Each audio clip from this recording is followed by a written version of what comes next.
जय जगन्नाथ, जय बलदेव, जय सुभद्रा, हरे कृष्ण, राधे राधे। मैं कृष्ण प्रिया दासी।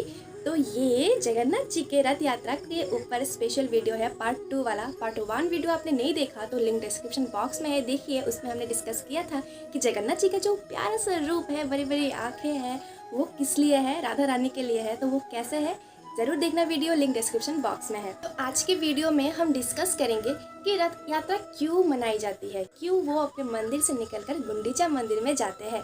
तो इसके पीछे कथा है, वो कथा शेयर करूंगी। और उसके साथ साथ आप लोगों ने रिक्वेस्ट किया था लास्ट वीडियो में, पार्ट 1 वाले वीडियो में, कि हमारे साथ जो लीला हुई थी लास्ट ईयर रथ यात्रा में, वो लीला आप सुनना चाहते हो तो वो लीला भी सुनाऊंगी। तो चलिए वीडियो शुरू करते हैं।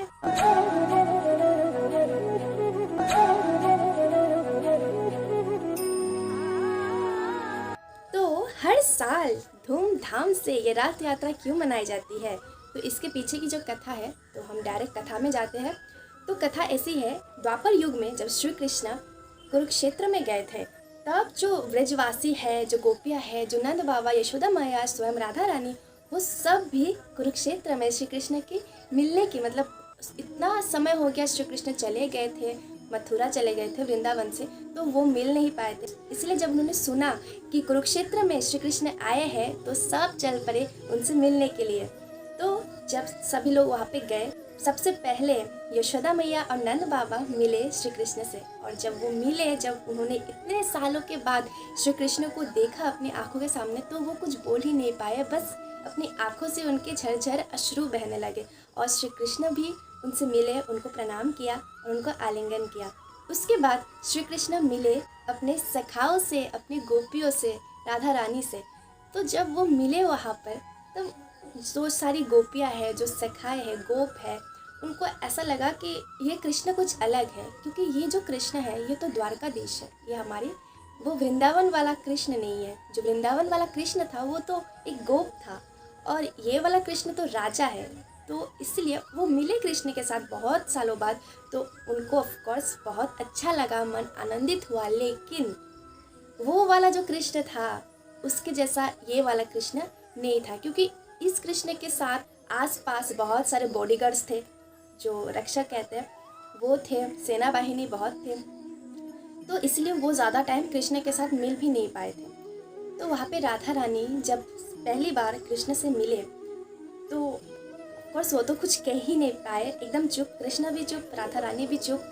लेकिन राधा रानी की ये मन की भाव थी कि यहाँ अच्छा नहीं लग रहा, मतलब कृष्ण के साथ ना ज़्यादा टाइम बिता तो नहीं पाए, लेकिन ये वाला कृष्ण जो है ना, वो अलग है। जो कृष्ण कदम के पैर के नीचे बांसुरी बजाता था यमुना तट पर, वो कृष्ण ये कृष्ण नहीं है।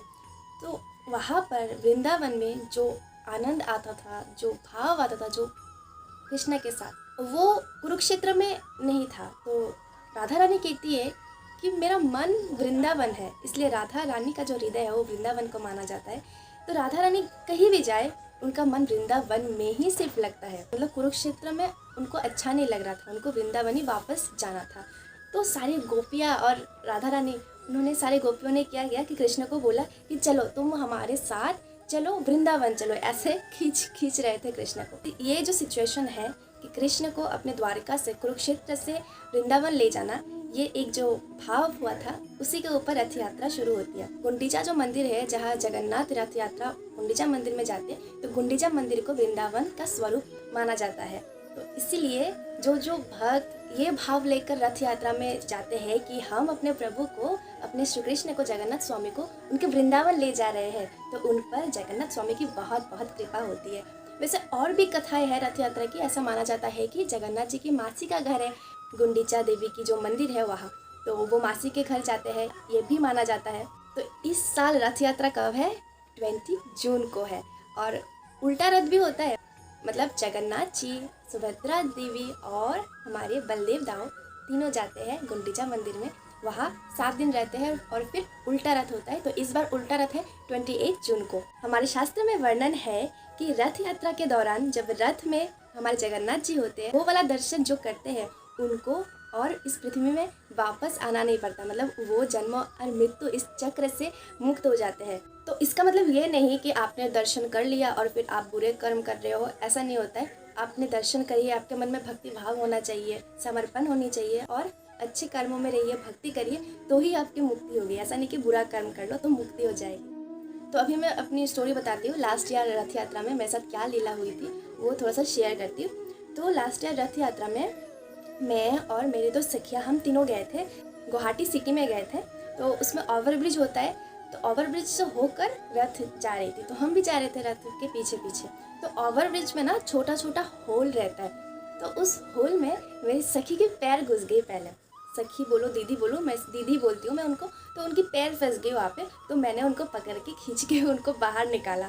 तो ठीक है, फिर चली वो। फिर चलते चलते चलते चलते मैं ना गुम हो गई। मतलब जो मेरी सखी है वो इतना ज़्यादा भीड़ था कि पता नहीं कहाँ गायब हो गए थे। मैं अकेले पड़ गई, मैं उनको ढूंढ रही हूँ और इधर हाँ रथ यात्रा में कीर्तन भी करते करते जा रही थी। और फिर आगे जाकर एक होल में फिर मेरा पैर घुस गया था, और मेरा पैर ऐसा घुसा ना कि मैं मतलब ऐसा हो गया था, एक ऐसा होल था, मेरा पैर ऐसा हो गया था, मतलब मैं हिला भी नहीं पा रही थी पैर में। मैंने ट्राई किया कि मैं करूँ, मैं पैर को बाहर निकालूँ, और तब वो दोनों भी नहीं थे मेरे साथ, तो मेरा हेल्प कौन करता। तो मैं चाह रही थी कि मैं खुद ही ट्राई करूँ पैर को निकालने के लिए, लेकिन मैं पैर को हिला भी नहीं पा रही थी। निकालना तो दूर की बात, मतलब ऐसा होल था ना, ऐसा घुस के ऐसा हो गया, पैर ऐसा हो गया, तो मैं कुछ नहीं कर पा रही थी। मैं अभी क्या करूँ, ऐसी मैं पड़ी रही और लोग सभी जा रहे, इतना ज़्यादा भीड़ है कि कोई गिर गया क्या हो गया देखने का भी टाइम नहीं है किसी को, इतना ज़्यादा भीड़ था। तो फिर क्या हुआ, अचानक से मेरा ये हाथ पकड़ के मुझे किसी ने उठाया, और तकलीफ नहीं हुआ बिल्कुल भी, मतलब एक ही बार में उठाया, ठीक है। तो मैं इतना स्पीड में हुआ वो वाला चीज़ कि मैं घूमकर देख भी नहीं पाई कौन है। तो उठाया मुझे, और मैंने सोचा कि थैंक्स बोलूँ क्योंकि इतना बड़ा विपत्ता से मुझे बचाया। तो मैंने घूम के देखा, कोई नहीं है, मतलब सच में कोई नहीं था वहाँ पे।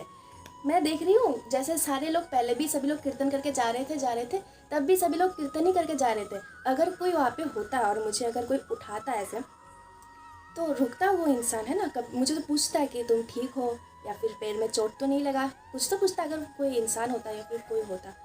कोई नहीं था, मतलब ऐसा तो नहीं होगा ना, मुझे उठाया और चला गया वो इंसान, कैसे हो सकता है ये, है ना। तो उसके बाद मैंने देखा कि जो मेरी दो सखियाँ थी वो आ रही है, मतलब वो दोनों भी मुझे ढूंढ रही थी कि कहाँ गुम हो गई है।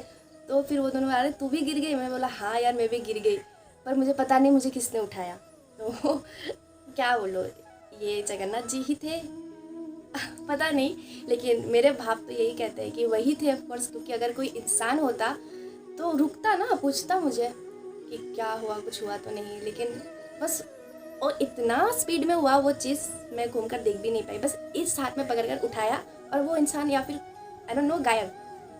तो क्या बोलूँ ये, तो बहुत ज़्यादा अच्छा भी लगा मुझे और अजीब भी लगा कि वो आए, अगर वही है तो आए और मुझे ऐसा उठाकर चले भी गए, रुकते कम से कम थोड़ा सा बात करते हमसे, लेकिन उनकी इच्छा। पर उस टाइम पे सच में बहुत सारे लोग जा रहे थे, लेकिन कीर्तन में और उसमें बहुत ज़्यादा भीड़ था ना, तो ध्यान में नहीं रहता कि कोई गिर गया या फिर कुछ। तो और मैं साइड में थी, एकदम साइड में, होल जो होता है वो साइड में होता है, तो उधर गिर गई थी। तो ठीक है, लोगों ने नहीं देखा, उन्होंने देखा तो उठा लिया शायद। अब क्या बोलूँ, मतलब और खुश हूँ मैं बहुत कि अगर वो कोई इंसान भी होगा ना तो ठीक है, पर क्या बोलूँ, अब मैं बोल नहीं मतलब आई डोंट नो, मुझे पता नहीं। तो यही थी एक लीला। और उसके बाद मेरे पैर में सच में चोट लगा था, मुझे लगा था कि लगा है, हाँ। तो मेरा पैर ऐसे टेढ़ा हो गया था थोड़ा सा, मैं पैर ऐसे रख नहीं पा रही थी ज़मीन पर। फिर 2 दिन ऐसे स्टेप गई तो एकदम ठीक, मतलब कुछ फील नहीं हुआ मुझे। फिर उस दिन का मेरा रिकॉर्ड है, आप देख सकते हो, आज तक की मेरी रिकॉर्ड है 18 किलोमीटर मैं चला था उस दिन रथ यात्रा में। तो 18 किलोमीटर चली थी मैं, इसी मतलब ऐसे पैर को लेके जहाँ फंस गई थी। और फिर मुझे लगा आज तो घर जाके ख़त्म हो जाएगा, मतलब पैरों को देखूंगी तो ख़त्म पैर। लेकिन सच्ची बोल रही हूँ, मतलब कुछ भी नहीं हुआ। घर पे आकर भी मैं बिल्कुल बिंदास चल रही थी, पैरों में कुछ नहीं हुआ, एकदम मस्त पैर है मेरे इतना चली मैं ज़िंदगी में पहली बार, फिर भी मतलब कुछ असर नहीं किया, बुरा नहीं हुआ, कुछ अच्छा ही हुआ। इतना आनंद मिला, इतना शांति मिला। और जो जगन्नाथ जी से आंखें लड़ी वो तो क्या ही बोलूँ, मतलब सुकून, सुकून से भी ऊपर का कुछ है तो वो तो मैं इस साल की रथ यात्रा के लिए भी बहुत बहुत एक्साइटेड हूँ। तो आप सब भी रथ यात्रा में ज़रूर ज़रूर ज़रूर जाना। रथ जी जो है ना हमारे स्वामी की, वो रथ को रस्सी को पकड़ना, खींचना, कितना मज़ा आता है, कितना आनंद आता है। जगन्नाथ स्वामी की मर्सी कितना है ये हमने पार्ट 1 में डिस्कस करी थी। तो बहुत ज़्यादा मर्सीफुल है, सब पर दया करते हैं वो। उनका नाम ही है जगन्नाथ, जगत के नाथ है। और हमारे बलदेव दाऊ भैया जो है उनका नाम क्या है, बलदेव। तो बल स्ट्रेंथ का वो देवी, स्ट्रेंथ देते हैं वो हम सबको। और जो सुभद्रा है, सुभद्रा का मतलब है अति मंगलमय, तो वो हम सब की ज़िंदगी को अति मंगलमय कर देती है। तो हमारी बहन सुभद्रा, हमारे दाऊ भैया बलदाऊ और हमारे स्वामी जगन्नाथ स्वामी के दर्शन के लिए आप लोग ज़रूर जाना रथ यात्रा में। तो आज के लिए इतना ही। पार्ट 1 नहीं देखा तो अभी देखिए, लिंक डिस्क्रिप्शन बॉक्स में है। तो इस वीडियो को ज़रूर से लाइक कर देना और शेयर भी ज़रूर से कर देना। कमेंट करके बताना अगर कुछ बोलना है, कुछ पूछना है, कुछ भी हो। और इस दासी के चैनल को सब्सक्राइब ज़रूर से कर देना। तो मिलता है नेक्स्ट वीडियो में। हरे कृष्णा, राधे राधे। चैंटिंग ज़रूर से करना।